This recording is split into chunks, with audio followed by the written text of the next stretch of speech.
Assalamualaikum warahmatullahi wabarakatuh. Perkenalkan, nama saya Rasdan Arita Malik dari kelas 10-3, absen 31. Kali ini saya akan menjelaskan tentang keanekaragaman hayati. Jadi, pengertian keanekaragaman hayati adalah keberagaman makhluk hidup berdasarkan perbedaan ciri yang dapat diketahui melalui observasi, meliputi perbedaan warna, perbedaan ukuran, perbedaan habitat, maupun perbedaan susunan gen. Jadi, di keanekaragaman hayati ada 3 macam, yaitu ada tingkat gen, ada tingkat spesies, ada tingkat ekosistem.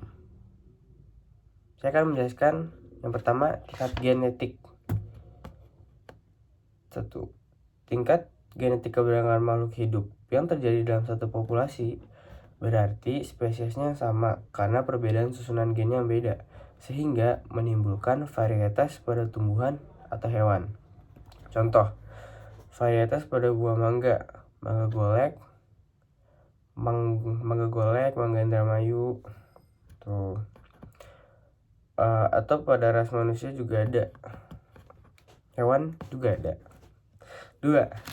Keanekaragaman tingkat spesies atau jenis terjadi dalam komunitas, berarti spesiesnya yang spesies berbeda-beda karena perbedaan habitat, tapi masih satu genus atau satu family.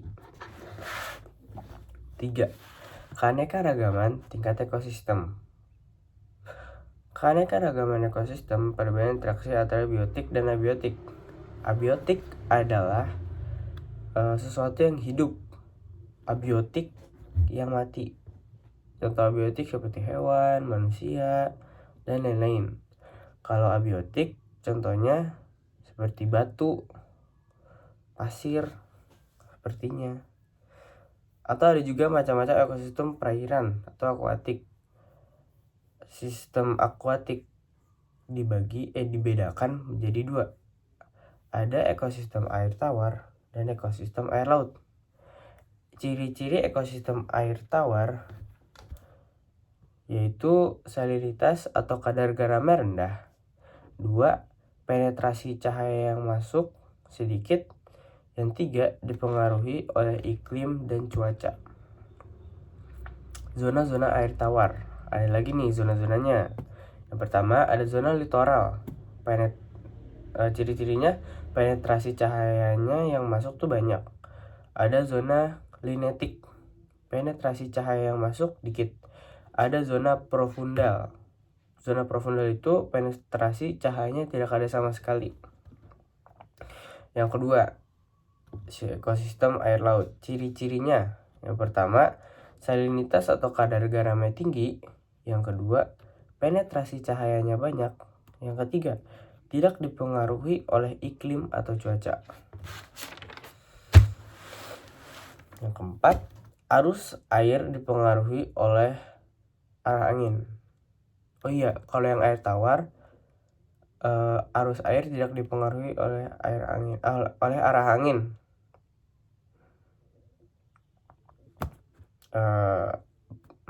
Sekarang zona laut dibagi menjadi 3.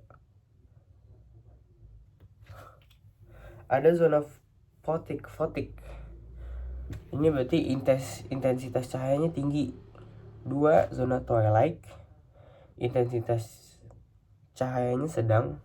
3. Zona afotik, intensitas cahayanya rendah. 2.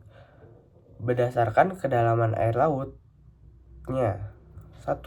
Zona litoral, zona pasang surut yang adanya di pesisir pantai. 2. Zona neritik, kedalamannya kurang dari 200 meter. Zona batial, kedalamannya kurang dari 200 sampai 2000 mdpl. Zona abisal, kedalamannya kurang dari 2000 mdpl. Zona hadal, kedalamannya kurang dari 8000 mdpl. Dua,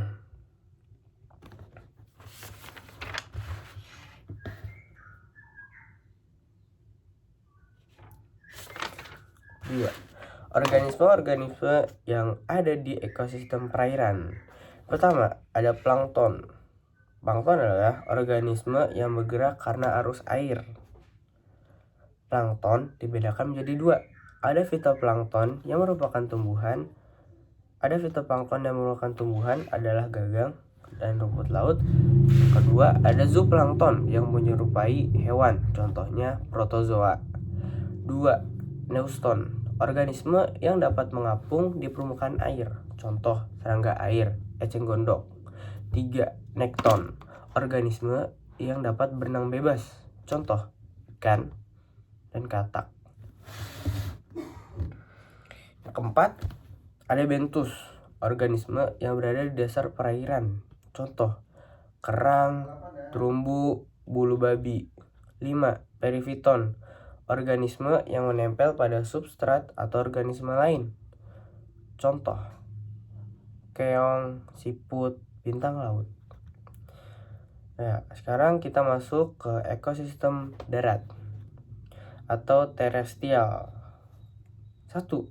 Hutan hujan tropis. Ciri-cirinya curah hujan tinggi sekitar 200 sampai 450 cm kubik per tahun.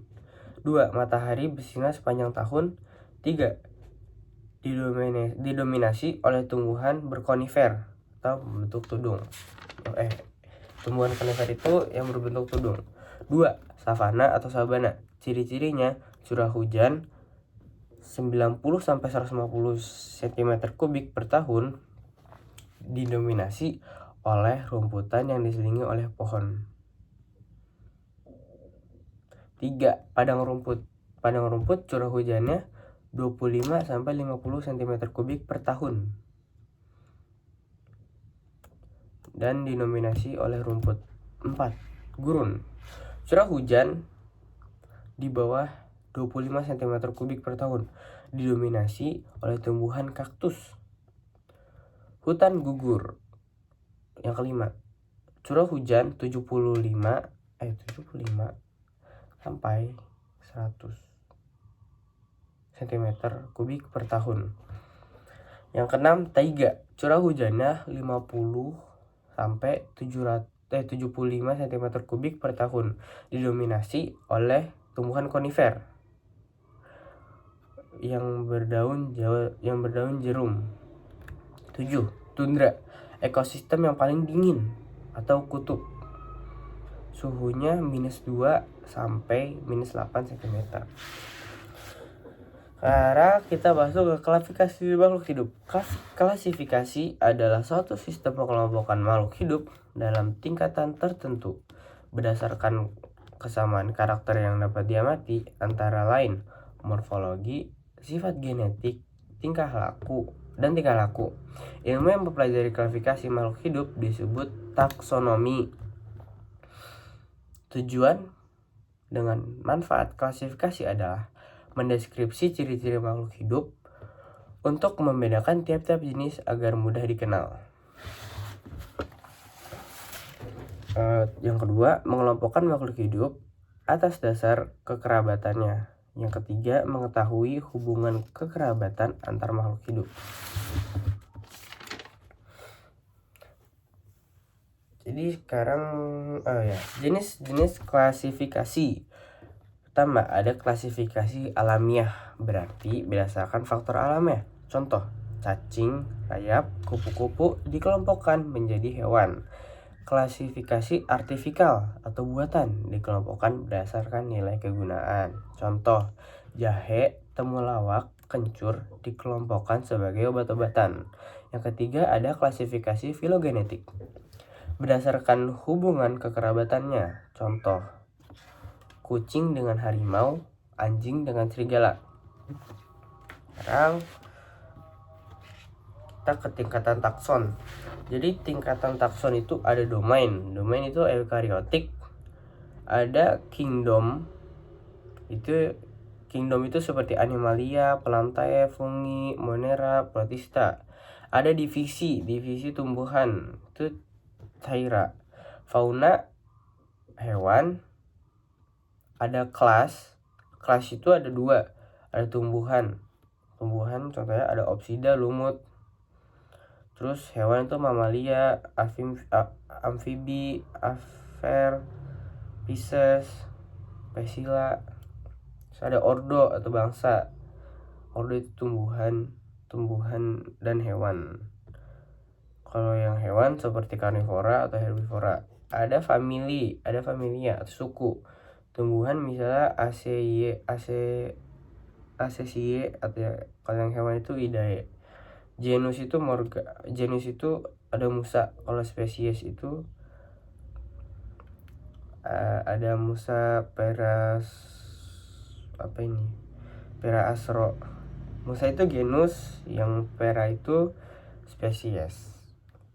Sekarang ada kunci determinasi. Kunci determinasi adalah petunjuk untuk mengidentifikasi suatu organisme ke dalam suatu tingkatan takson tertentu. Kunci dikotomi terdiri dari 2 baris dengan ciri yang berlawanan. Aturan sistem tata nama biominal nomerial tuh.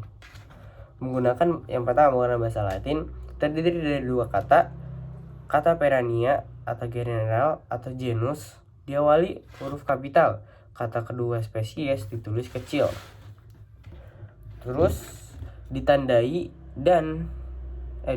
dengan garis terpisah untuk genus dan spesies atau huruf miring. Nama deskriptor ditulis di belakang nama spesies dengan huruf tegak tanpa garis bawah atau huruf miring. Sekian, terima kasih penjelasan saya. Maaf bila penjelasan saya ngangong-ngangong. Maaf. Terima kasih atas waktunya telah melihat video saya. Ya, saya juga menghabiskan waktu saya buat video ini. Asik. Ya, jadi terima kasih. Wassalamualaikum warahmatullahi wabarakatuh.